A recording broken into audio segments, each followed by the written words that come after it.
पूज्य गुरुदेव पंडित श्री राम शर्मा आचार्य, परम वंदनीय माता भगवती देवी शर्मा की सूक्ष्म उपस्थिति में उनकी कृपा से हम सब पढ़ रहे हैं गायत्री महाविज्ञान। आइए स्वाध्याय प्रारंभ करने के पहले एक बार गायत्री महामंत्र साथ साथ। ओम भूर्भुवः स्वः तत्सवितुर्वरेण्यं भर्गो देवस्य धीमहि धियो यो नः प्रचोदयात्।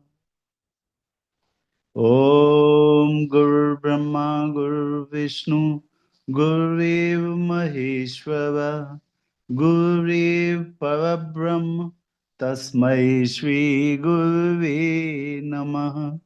तस्मै श्री गुरुवे नमः।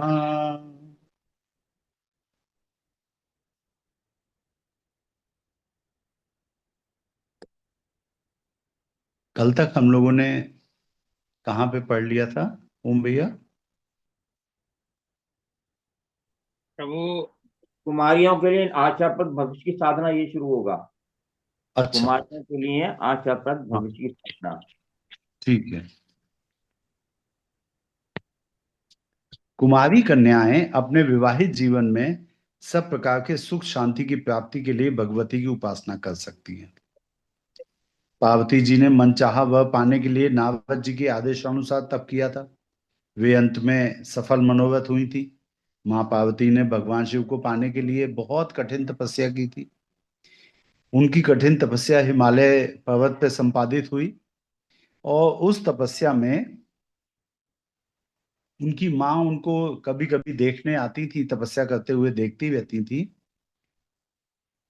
कहते हैं तपस्या करते करते माँ पार्वती का बदन पूरा काला पड़ गया, सूख कर कांटा हो गई, क्योंकि निराहार रह करके भी बहुत तपस्या की उन्होंने। तो इतना उनका बदन काला पड़ गया और सूख के पतली दुबली हो गई कि उनको देख करके आश्चर्य से उनकी माँ के मुख से निकला उमा। तो उनका एक नाम उमा भी पड़ा। तपस्या के दौरान उन्होंने पत्ते तक खाना बंद कर दिया। पहले तो वो जो पत्ते उनको जमीन में गिरे हुए मिल जाते थे उनको खा के काम लेती थी। जब उन्होंने पत्ते तक खाना बंद कर दिया तो अपर्णा कहलाई। इ- अंत में जब उनकी तपस्या सफल हुई तो उनका और भगवान शिव का विवाह हुआ और आज वही शुभ दिन है। आज ही के दिन उत्तराखंड में हिमालय पर्वत की चोटियों में एक स्थान है त्रिजुगी नारायण, जहाँ पे अभी भी वो अग्नि जल रही है, जिस अग्नि के चारों ओर माता पार्वती और भगवान शिव ने फेरे लिए थे। और उसी अग्नि का एक अंश टेली ट्रांसपोर्टेशन के द्वारा, तपश्चर्या के द्वारा हमारे परम पूज्य दादा गुरुदेव ने उसको यहाँ पे शांति कुंज में एक अग्निकुंड में स्थापित किया है, जिसके द्वारा उसमें यज्ञशाला में अग्नि के अंदर आहुति दी जाती है और यज्ञ किया जाता है। सीता जी ने मनोवांछित पति पाने के लिए माता पार्वती की उपासना की थी, गौरी की उपासना की थी। नौ दो गांव में आस्तिक घरानों की कन्याएं भगवती की आराधना करती हैं। गायत्री की उपासना उनके लिए सब प्रकार मंगल में है। अर्थात गुरुदेव कह रहे हैं, अगर कोई अ, बेटी विवाह के उद्देश्य से माता गायत्री की आराधना करती है तो उसके मनोरथ पूरे होते हैं। गायत्री के चित्र अथवा मूर्ति को किसी छोटे आसन या चौकी पर स्थापित करके उनकी पूजा वैसी ही करनी चाहिए जैसे अन्य देवी देव प्रतिमाओं की होती है। प्रतिमा के आगे एक छोटी तस्वीर रख लेनी चाहिए और उसी पे चंदन धूप दीप नैवेद्य पुष्प जल भोग आदि पूजा सामग्री चढ़ानी चाहिए। मूर्ति के मस्तक पर चंदन लगाया जा सकता है, पर यदि चित्र है तो उसके चंदन आदि नहीं लगाना चाहिए, जिससे उसमें मैलापन ना आए। नेत्र बंद करके ध्यान करना चाहिए और मन ही मन कम से कम 24 मंत्र गायत्री के जपने चाहिए। गायत्री का चित्र या मूर्ति अपने यहाँ प्राप्त ना हो सके तो इसके लिए गायत्री तपोभूमि मथुरा को लिखना चाहिए। इस प्रकार की गायत्री साधना कन्याओं को उनके लिए अनुकूल वर, अच्छा घर तथा सौभाग्य प्रदान करने में सहायक होती है।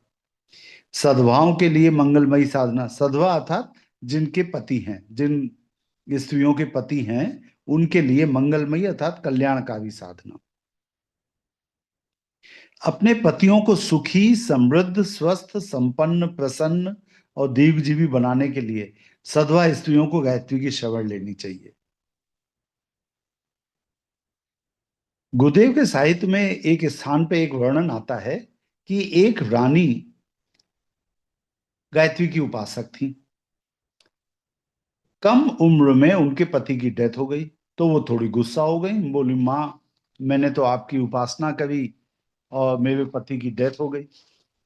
तो कहते हैं कोमल हृदय कल्याणकारी माँ गायत्री ने उनको सूक्ष्म में उपस्थित होकर के दर्शन दिए और कहा कि बेटा तुम ऐसा मत सोचो कि तुम्हारे पति की मृत्यु हो गई। उन्होंने कहा कि केवल यही एक लोक थोड़ी है जिसमें तुम रहती हो, इसके अतिरिक्त अनेक अन्य लोक हैं जहां पे तुम अभी भी अपने पति के साथ सुख भोग रही हो। और उन्होंने, माँ ने उनको दर्शन कराए। अनेक लोकों में उन्होंने देखा वो और उनके पति अभी भी आराम से जीवन व्यापन कर रहे हैं, जीवन यापन कर रहे हैं। वो देख के आश्चर्यचकित रह गई। उनको समझ में नहीं आया कि केवल एक लोक में जहां पे वो रहती हूँ वहीं पे ऐसा हुआ, बाकी सब जगह वो अभी भी सुखी जीवन व्यतीत कर रही हैं। तो ये माँ गायत्री ने उनको बताया कि एकमात्र यही लोक नहीं है, अनेक अन्य लोक हैं जिनको आप जानते नहीं हैं। तो अपने पतियों को सुखी, समृद्ध, स्वस्थ, संपन्न, प्रसन्न, दीर्घजीवी बनाने के लिए सधवा स्त्रियों को गायत्री की शरण लेनी चाहिए। इससे पतियों के बिगड़े हुए स्वभाव, विचार और आचरण शुद्ध होकर इसमें इनमें ऐसी सात्विक बुद्धि आती है कि वे अपने गृहस्थ जीवन के कर्तव्य धर्मों को तत्परता एवं प्रसन्नता पूर्वक पालन कर सकें। इस साधना से स्त्रियों के स्वास्थ्य तथा स्वभाव में एक ऐसा आकर्षण पैदा होता है जिससे वे सभी को परम प्रिय लगती हैं और उनका समुचित सत्कार होता है। गुरुदेव लिख रहे हैं कि जो स्त्री गायत्री की साधना करती हैं तो उनके स्वास्थ्य में ऐसा परिवर्तन होता है, स्वभाव में ऐसा आकर्षण पैदा होता है जिससे वे सभी को परम प्रिय लगती है, उनका समुचित सत्कार होता है, अर्थात उनके संबंध सभी लोगों से अच्छे हो जाते हैं। अर्थात परिवार में भी वो सबकी प्रिय बन जाती हैं। परिवार में कोई भी उनको बुरी निगाह से नहीं देखता, कोई भी उनका अपमान नहीं करता, उनको पर्याप्त सम्मान मिलता है। अपना बिगड़ा हुआ स्वास्थ्य, घर के अन्य लोगों का बिगड़ा हुआ स्वास्थ्य, आर्थिक तंगी, दरिद्रता, बढ़ा हुआ खर्च, आमदनी की कमी, पारिवारिक क्लेश, मनमुटाव, आपसी वाद द्वेष एवं बुरे दिनों के उपद्रव को शांत करने के लिए महिलाओं को गायत्री उपासना करनी चाहिए। पिता के कुल एवं पति के कुल दोनों ही कुलों के लिए यह साधना उपयोगी है, पर सद्भावों की इस उपासना विशेष रूप से पति कुल के लिए ही लाभदायक होती है। प्रातः काल से लेकर मध्याह्न काल तक उपासना कर लेनी चाहिए। जब तक साधना न की जाए भोजन नहीं करना चाहिए। हाँ, जल पिया जा सकता है। शुद्ध शरीर, मन और शुद्ध वस्त्र से पूर्व की ओर मुंह करके बैठना चाहिए। केसर डालकर चंदन अपने हाथ से घिसें और मस्तक, हृदय तथा कंठ पर तिलक छापे के रूप में लगाएं। तिलक छोटे से छोटा भी लगाया जा सकता है। गायत्री की मूर्ति अथवा चित्र की स्थापना करके उनकी विधिवत पूजा करें। पीले रंग का पूजा के सब कार्यों में प्रयोग करें। प्रतिमा का आवरण पीले वस्त्रों का रखें। पीले पुष्प, पीले चावल, बेसनी लड्डू आदि पीले पदार्थ का भोग, केशर मिले चंदन का तिलक, आरती के लिए पीला गोघृत, गोघृत ना मिले तो उसमें केशर मिलाकर पीला कर लेना चाहिए, चंदन का चूड़ा, धूप। इस प्रकार पूजा में पीले रंग का अधिक से अधिक प्रयोग करना चाहिए। नेत्र बंद करके पीतवर्ण आकाश में पीले सिंह पर सवार पीत वस्त्र पहने गायत्री का ध्यान करना चाहिए। पूजा के समय सब वस्त्र पीले ना हो सके तो कम से कम एक वस्त्र पीला अवश्य होना चाहिए। इस प्रकार पीतवर्ण गायत्री का ध्यान करते हुए कम से कम 24 मंत्र गायत्री के जपने चाहिए। जब अवसर मिले तभी मन ही मन भगवती का ध्यान करती रहें। महीने की हर एक पूर्णमासी को व्रत कर रखना चाहिए। अपने नित्य आहार में एक चीज पीले रंग की अवश्य लें। शरीर पे कभी कभी हल्दी का उपटन कर लेना अच्छा है। यह पीतवर्ण साधना दाम्पत्य जीवन को सुखी बनाने के लिए परम उत्तम है।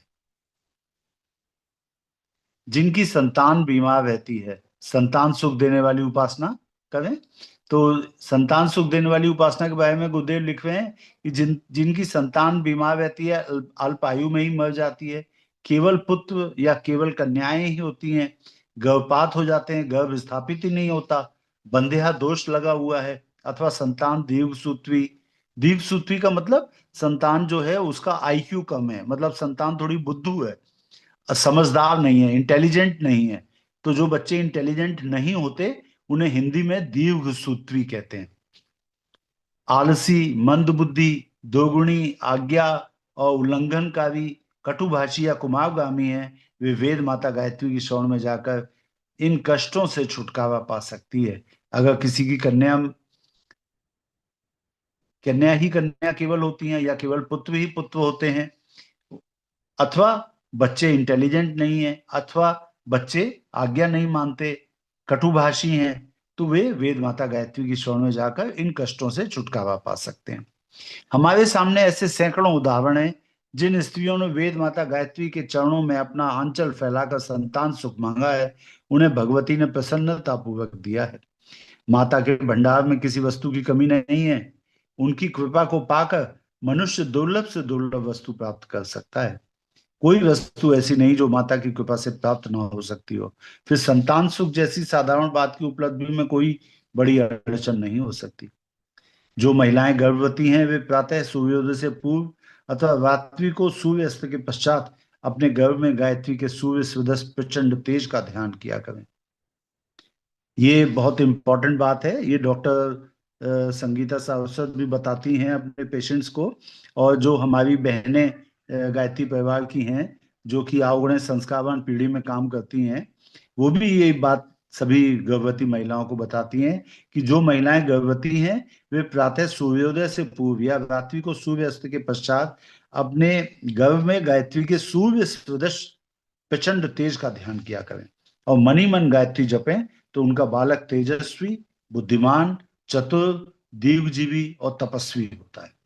प्रातःकाल कटि प्रदेश में भीगे वस्त्र रखकर शांत चित्त से ध्यानावस्थित होना चाहिए और अपने योनि मार्ग में होकर गर्भाशय तक पहुंचता हुआ गायत्री का प्रकाश सूर्य किरणों जैसा ध्यान करना चाहिए। कटि प्रदेश में भीगे वस्त्र का मतलब अर्थात जो कमर का हिस्सा है उसमें गीले कपड़े रख करके, गीले कपड़े रखने से ये कि जो आपको पता ही है कि गीला कपड़ा अगर आप पहने हो, बिजली का काम करें, तो करंट लगने के चांसेस ज्यादा होते हैं, करंट का झटका लग जाता है।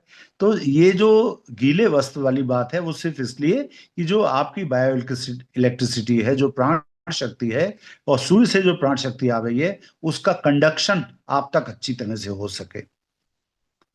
और कटि प्रदेश में इसलिए क्योंकि अम्बलाइकस के नीचे, टुंडी के नीचे वाले हिस्से में ही स्त्रियों के गर्भाशय होता है। तो उस स्थान पर योनि मार्ग से होकर गर्भाशय तक पहुंचता हुआ गायत्री का प्रकाश सूर्य किरणों जैसा ध्यान करना चाहिए। नेत्र बंद रहें।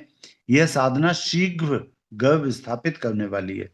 कुंती ने इस साधना के बल से गायत्री के दक्षिण भाग सूर्य भगवान को आकर्षित करके कुमारी अवस्था में ही कर्ण को जन्म दिया था। यह साधना कुमारी कन्याओं को नहीं करनी चाहिए। साधना से उठकर सूर्य को जल चढ़ाना चाहिए और अर्घ से बचा हुआ एक चुल्लू जल स्वयं पीना चाहिए। इस प्रयोग से बंध्याएं गर्भ धारण करती हैं। जिनके बच्चे मर जाते हैं या गर्भपात हो जाता है, उनका यह कष्ट मिटकर संतोषदायी संतान उत्पन्न होती है। रोगी, कुबुद्धि, आलसी, चिड़चिड़े बालकों को गोद में लेकर माताएं हंस वाहनी गुलाबी कमल पुष्पों से लदी हुई शंख चक्र हाथ में लिए गायत्री का ध्यान करें और मनी मन जप करें। माता के जप का प्रभाव गोदी में ले हुए बालक पर होता है और उसके शरीर तथा मस्तिष्क में आश्चर्यजनक प्रभाव होता है।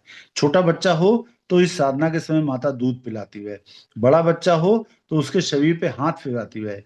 बच्चों की शुभकामना के लिए गुरुवार का व्रत उपयोगी है। साधना से उठकर जल का अर्घ्य सूर्य को चढ़ाएं और पीछे बचा हुआ थोड़ा सा जल बच्चों पे मार्जन की तरह छिड़क दें। जब सूर्य को जल चढ़ाते हैं तो एक बात का विशेष ध्यान रखें आप, गुरुदेव ने ही अपने साहित्य में लिखा है इसलिए मैं आपको बताना चाहता हूं कि जल चढ़ाते समय लोटा आपके दोनों हाथों की उंगलियों में फंसा हुआ रहे, पर आपके अंगूठे सर्वथा अलग रहे, वो लोटे को स्पर्श ना करें। अगर लोटे को स्पर्श करते हैं आपके अंगूठे तो वो राक्षसी मुद्रा हो जाती है, किसी विशेष आवश्यकता के लिए।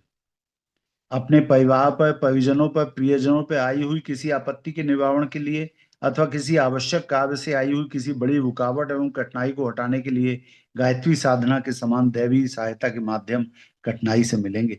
कोई विशेष कामना मन में हो और उसके पूर्ण होने में भारी बाधाएं दिखाई पड़ रही हो, तो सच्चे हृदय से वेद माता गायत्री को पुकारना चाहिए। माता जैसे अपने प्रिय बालक की पुकार सुनकर दौड़ी आती है, वैसे ही गायत्री की उपासिकाएं भी माता की अमित करुणा का प्रत्यक्ष परिचय प्राप्त करती हैं। 9 दिन का लघु अनुष्ठान, 40 दिन का पूर्ण अनुष्ठान इसी पुस्तक में अन्यत्र वर्णित है। तत्कालीन आवश्यकता के लिए उनका उपयोग करना चाहिए।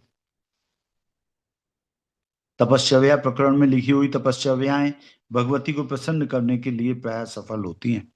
1 वर्ष का गायत्री उद्यापन सब कामनाओं को पूर्ण करने वाला है, उनका उल्लेख आगे किया जाएगा। गायत्री उद्यापन जो है, जो लोग ज्यादा कठिन साधना नहीं कर सकते उनके लिए होता है। लगभग 14-15 माला प्रतिदिन जपनी होती है इसमें, साल भर तक। तो ये एक ऐसी साधना है जो आपके मन में गायत्री के प्रति श्रद्धा का रोपण कर देगी। 1 वर्ष का गायत्री उद्यापन सब कामनाओं को पूर्ण करने वाला है, उसका उल्लेख आगे किया जाएगा। जैसे पुरुष के लिए गायत्री अनुष्ठान एक सर्व प्रधान साधन है, उसी प्रकार महिलाओं के लिए गायत्री उद्यापन की विशेष महिमा है। उसे आरंभ कर देने में विशेष कठिनाई भी नहीं है और विशेष प्रतिबंध भी नहीं है। सरलता की दृष्टि से यह स्त्रियों के लिए विशेष उपयोगी है। माता को प्रसन्न करने के लिए उद्यापन की पुष्पमाला उसका एक परम प्रिय उपहार है। नृत्य की साधना में गायत्री चालीसा का पाठ महिलाओं के लिए बड़ा हितकारी है। जनेऊ की जगह पर कंठी गले में धारण करके महिलाएं द्विजत्व प्राप्त कर लेती हैं और गायत्री अधिकारिणी बन जाती हैं। अगर किसी को जनेऊ का धारण करना एक बोझ प्रतीत होता है कि भाई हमें इसमें ये ध्यान रखना पड़ेगा कि पेशाब के समय कान के ऊपर चढ़ाना गंदा ना हो जाए, कहीं भी इसका आप ध्यान नहीं रख पाते हैं, कैसे इसकी देखभाल की जाए, तो आप उसको गले में माला की तरह से धारण कर लीजिए, कंठी की तरह से धारण कर लीजिए। उसकी भी एक सुविधा महिलाओं के लिए है। तो नृत्य की भैया जी साधना में एक गायत्री। जी। भैया भैया जी प्रणाम। प्रणाम एक दीदी। प्रश्न पूछ सकती हूँ? हाँ हाँ, बस भैया जी पूछिए। जैसे इसमें वो मतलब बताया है गर्भ धारण के लिए, तो जैसे हाँ हाँ। किसी ने दीक्षा ले रखी है लेकिन वो गायत्री मंत्र का जाप मतलब उससे अभी नहीं होता है, वो क्यों? 24 बार रोज करती है, कह रहे बहुत बड़ा मंत्र है, तो वो इस साधना को कर सकती है? हाँ हाँ, क्यों नहीं, ये साधना तो कोई भी कर सकता है, बस विवाहित होनी चाहिए महिला। जी विवाहित है। हाँ तो अब मतलब अभी उन्होंने दीक्षा ली है, तो दीक्षा लेके हाँ। मैंने कहा आप एक माला कम से कम 3 माला रोज करनी चाहिए। करे नहीं बहुत बड़ा मंत्र है, हमसे नहीं हो पाता, हम तो खाली दीदी, 24 बार ही करते दीदी हैं। एक बात बता दें, मतलब उनके मन में केवल 24 बार गायत्री मंत्र जपना बहुत कम होता है। और ये समझ लीजिए कि अगर वो नहीं जप सकती हैं गायत्री मंत्र, तो ये साधना आप उन्हें बताएंगी और पूरा फल अगर नहीं मिला तो कहेंगी देखिए इससे कोई फायदा तो हुआ नहीं, है ना, ये उनको समझ में आएगा। जबकि गायत्री मंत्र की कम से कम 11 माला जप किया जाए और एक माला ब्रह्म गायत्री का जप किया जाए, हस्बैंड वाइफ दोनों करें, तब जाकर के आपको ये फल मिल सकता है कि बच्चा पेट में आएगा। जी भैया जी। आप अपनी बात कह दीजिए उनसे कि देखिए जो हमारे गुरुदेव ने बताया है वो ये कि 11 माला गायत्री मंत्र का जाप, उसके साथ साथ कम से कम एक माला ब्रह्म गायत्री का, जहां पे ये पेज नंबर 233 पे दिया हुआ है 24 गायत्री।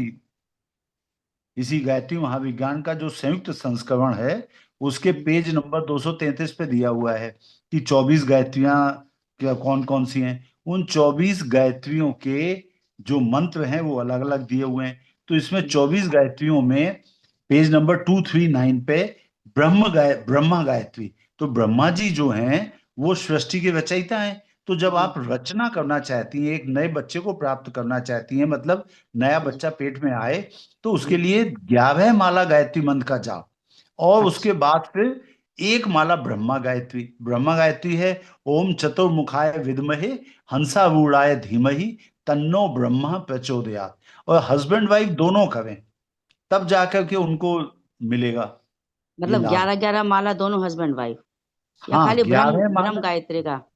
नहीं, 11 माला गायत्री मंत्र का जाप, अच्छा। उसके साथ साथ एक माला उस गायत्री का जाप करें जिसकी अपने में जिस शक्ति की, जिस गुण की, जिस कर्म या स्वभाव की कमी या विकृति दिखाई पड़ती है। जैसे आपको लगता है कि कोई भी व्यक्ति जो है उसमें प्रेम की कमी है, तो वो राधा गायत्री का जाप करे। जी। किसी को लगता है कि कोई बच्चा डरपोक बहुत है, डरता है, तो उसे कोशिश करनी चाहिए, या तो वो जैसे नरसिंह गायत्री। प्रहलाद ने जब किया था नरसिंह भगवान का ध्यान किया था, जी। वो तो विष्णु भगवान का ध्यान करते थे, पर नरसिंह भगवान आए थे उनके पथ प्रदर्शन के लिए, उनकी रक्षा के लिए। तो नरसिंह गायत्री का जप करे, या फिर हयग्रीव गायत्री का। तो हयग्रीव गायत्री भी जो है वो साहस और शक्ति देती है, वीरता, शूरता, निर्भयता देती है। जी भैया। ठीक है। तो ब्रह्मा गायत्री जो है उत्पादक शक्ति है, फल उत्पादन शक्ति की वृद्धि, वस्तुओं का उत्पादन बढ़ना, संतान के उत्पादन से संबंधित है। पशु, कृषि, वृक्ष, वनस्पति आदि में उत्पादन की मात्रा बढ़ाना, उसके लिए ब्रह्मा गायत्री होती है। तो ये गुरुदेव ने क्लियरली लिखा हुआ है कि ये सब जो है छोटी छोटी शाखाएं हैं। क्योंकि मान लीजिए किसी को कोई संतानहीन है, संतान की कामना करता है, तो यदि गायत्री की 10 माला नियमित जपी जाए तो एक माला ब्रह्मा गायत्री की जपनी जाए। केवल आप ये सोचें ब्रह्मा गायत्री का जप लेंगे हम तो काम नहीं चलेगा, क्योंकि ब्रह्मा गायत्री की स्वतंत्र सत्ता उतनी बलवती नहीं है ना। देव गायत्रियां, महान वेद माता गायत्री की छोटी छोटी शाखाएं तभी तक हरी भरी रहती हैं जब तक वो मूल वृक्ष के साथ जुड़ी रहती हैं। यानी कि गायत्री मंत्र का जाप करें, और जब आप 10-11 माला गायत्री मंत्र का जाप कर लें तब एक माला ब्रह्मा गायत्री की जप करें, तो फायदा है। जी भैया जी। ठीक है। और ठीक। उसके साथ साथ अगर वो ये साधना करेगी तो बहुत फायदा जी। होगा। लेकिन अगर केवल वो ये कहती है कि नहीं साहब हम 24 बार जप लेंगे, तो दीदी 24 जप बार मंत्र जपना तो छोटे बच्चों के लिए, जी भैया जी। है ना। जी। धन्यवाद भैया जी। प्रणाम प्रणाम अच्छा, दीदी। एक एक क्वेश्चन और था भैया जी। जैसे हाँ ये 24 शक्तियां जो बताई हैं, इसमें इनके हाँ। वो दे रखे हैं, इनके ऋषि ये हैं, और जो है ये सारा सब दे रखा है, तो उसे हम किस तरीके से वो सब पूरा करना पड़ेगा? नहीं नहीं नहीं, उन दीदी के विषय में बात कर रही हैं ना जिनके नहीं बच्चे नहीं, नहीं है। मैं अपने पूछ रही हूँ। नहीं, तो आप तो दीदी देखिए, आप स्वयं अपने लिए जो जप करें, अगर जी। अच्छे से आपको जप करना है तो 11 माला गायत्री मंत्र का जाप प्रतिदिन करें। ऐसा जी। कहते हैं ऋषि कि अगर कोई व्यक्ति 11 माला प्रतिदिन जाप करता है तो उसको पूरे सभी तरह की जो देव शक्तियां हैं, 24 गायत्री, उन सबका फायदा। लेकिन अगर तब भी आपको लगता है कि अगर किसी विशेष शक्ति की कमी है आप में, तो जी। आप उससे संबंधित देव शक्ति का जाप एक माला और कर नहीं, लीजिए। वो देव शक्तियों का गुरुदेव ने वो अलग अलग दे रखा है ना, इनके ऋषि ये हैं, ब्रह्मा नहीं नहीं, ये वो हैं। वो सब आपको नहीं वो सब नहीं ध्यान करना। अच्छा अच्छा, नहीं वो नहीं, सब का वो नहीं सब नहीं करना। करना, नहीं नहीं। ठीक। ठीक। ठीक है। जी धन्यवाद। प्रणाम दीदी। तो अभी हम लोग जो पढ़ रहे थे कि अगर किसी को बच्चा नहीं होता है तो उसके लिए गुरुदेव ने इसमें बताया कि हम लोग क्या कर सकते हैं। उनको जो बताना है कि जो महिलाएं गर्भवती हैं वो लोग सूर्योदय से पूर्व या रात्रि को सूर्यास्त के बाद अपने गर्भ में गायत्री के सूर्य सदृश प्रचंड तेज का ध्यान करें और मनी मन गायत्री जपें, तो उनका बालक तेजस्वी होगा। अगर किसी को बच्चा नहीं होता है तो प्रातःकाल कटी प्रदेश, मतलब कमर, कमर के हिस्से में भीगा कपड़ा रखकर शांत चित्त से ध्यानावस्थित होना चाहिए, और अपने योनि मार्ग में होकर गर्भाशय तक पहुंचता हुआ गायत्री का प्रकाश सूर्य किरणों जैसा ध्यान करना चाहिए। ठीक है। तो ये हो गया। और फिर गुरुदेव ने बताया सब लोग अपने बच्चों के लिए भी कर सकते हैं।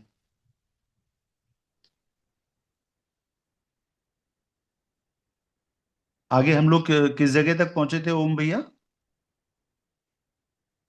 प्रभु, नित्य की साधना में गायत्री चालीसा का पाठ महिलाओं के लिए बड़ा हितकारी है। हाँ, जनेऊ की जगह पे, हाँ ये हम लोग पढ़ रहे थे। अगर किसी को लगता है कि जनेऊ का पालन वो ठीक से नहीं कर पाते हैं, पेशाब के समय कान पे नहीं चढ़ा पाते हैं, या गंदा हो जाता है या मैला हो जाता है ना, तो आप उसको 2 बार लपेट के या 3 बार लपेट के गले में माला की तरह से पहन सकते हैं। उसको कंठी कहते हैं। तो गुरुदेव ने ये एक स्त्रियों के लिए ये बात बताई कि नित्य की साधना में गायत्री चालीसा का पाठ महिलाओं के लिए बड़ा हितकारी है। जनेऊ की जगह पे कंठी गले में धारण करके महिलाएं द्विजत्व प्राप्त कर लेती हैं। द्विजत्व का मतलब होता है दूसरा जन्म होना, जो कि आमतौर पे जनेऊ धारण करने के बाद माना जाता है। मतलब एक जन्म तो माता पिता के वजवीवे से सबका होता है। बच्चा जब 11 साल का हो गया तब आपने उसका जनेऊ करवाया, यज्ञोपवीत या उपनयन संस्कार। यज्ञोपवीत होने के बाद उस बच्चे का दूसरा जन्म माना जाता है। द्विज का मतलब होता है जिसका दूसरा जन्म हो गया, यानी उसका आध्यात्मिक जन्म हो गया, अब उसको एक गुरु प्राप्त हो गया, उसने गायत्री मंत्र का जाप करना प्रारंभ कर दिया। साधना आरंभ करने से पूर्व उत्कीलन कर लेना चाहिए। अब देखिए ये सब बात गुरुदेव ने ये गायत्री महाविज्ञान में जो लिखी है, ये आप अगर जप करते हैं तो आपके लिए ये सब आवश्यक नहीं है उत्कीलन करना वगैरह, क्योंकि ये हमारे पूज्य गुरुदेव ने उत्कीलन शब्द का मतलब हम लोगों को यहाँ पे समझ लें। कीलित कर देना, कीलित कर देना मतलब जैसे कि ऐसा मानते थे कि गायत्री मंत्र का जाप करने से सबको तत्काल सिद्धियां प्राप्त होने लगती थी, तो राक्षस लोग भी इसको जपने लग गए। जो बुरी नियत से थे लोग वो भी इसको जपने लग गए। तो होने क्या लगा कि पता लगा कि नियत अच्छी नहीं है, समाज का नुकसान करना चाहते हैं। जैसे रावण है, मेघनाद है, ये सब लोग भी तो शक्ति की साधना करते थे। तो ऐसे लोगों के लिए विश्वामित्र ऋषि ने और वशिष्ठ ऋषि ने इसको कीलित कर दिया। कीलित कर दिया मतलब उन्होंने अपना एक श्राप दिया कि कोई भी व्यक्ति, श्राप जो है माता गायत्री को नहीं दिया, श्राप दिया उन्होंने उन लोगों को जो गलत नियत से, गलत इंटेंशन से, गलत विचारधारा के साथ गायत्री मंत्र का जाप करते थे। उन्होंने कहा कि कोई समाज का नुकसान करने के लिए या किसी को तकलीफ पहुंचाने के लिए गायत्री मंत्र का साधना करेगा तो ये हमारा गायत्री मंत्र फलप्रद नहीं होगा। उसको उन्होंने कहा कीलित कर देना। अब ये पुराने समय में ये होता था कि जो भी लोग गायत्री मंत्र का जाप करते थे तो वो पहले वशिष्ठ और विश्वामित्र के शाप मोचन का भी मंत्र पढ़ते थे। पर परम पूज्य गुरुदेव से अगर किसी ने दीक्षा ले ली है तो उसे ये करने की आवश्यकता नहीं। वशिष्ठ ऋषि ने क्या किया? वशिष्ठ कहते हैं विशिष्ट स्तर की साधना करने वाले किसी भी व्यक्ति को, विशिष्ट स्तर की साधना क्या, जो भी व्यक्ति 5 वर्ष तक 24-24 लाख गायत्री मंत्र के 5 महापुरुषों कर लेता है, 5 वर्ष में 24-24 लाख गायत्री मंत्र के 5 महापुरुषों कर लेता है, तो वो 1.25 करोड़ गायत्री मंत्र का जाप हो गया। ये 1.25 करोड़ गायत्री मंत्र का जाप करने के बाद वो विशिष्ट स्तर की साधना करने के कारण वशिष्ठ पदवी का हकदार हो जाता है। भगवान राम के जितने पूर्वज थे उनके कुलगुरु अलग अलग ऋषि रहे, लेकिन वो सब वशिष्ठ स्तर के होते थे। वशिष्ठ ऋषि का मतलब एक विशिष्ट स्तर की साधना पूरी कर ली है उन्होंने। और इसी तरह से वशिष्ठ ऋषि ने किया क्या?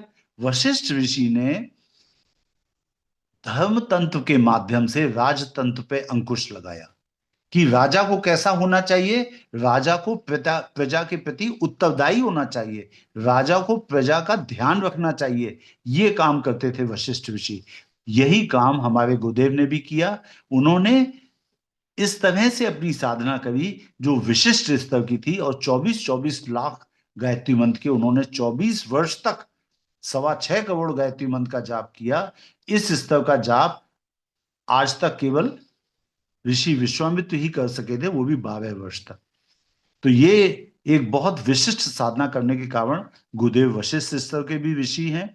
और जन जन के लिए उन्होंने गायत्री मंत्र के अपने प्राप्त फलों को बांटने के कारण वो विश्व के मित्र अर्थात विश्वामित्र कहलाए। अर्थात विश्वामित्र और वशिष्ठ दोनों ऋषियों की क्षमता उनके अंदर विद्यमान थी, और जिन्होंने गुरुदेव से दीक्षा ली है उनके लिए ये शाप उत्कीलन आवश्यक नहीं है। आज के लिए इतना ही, शेष हम लोग कल पढ़ेंगे। तब तक के लिए सभी को प्रणाम। ओम शांति शांति शांति।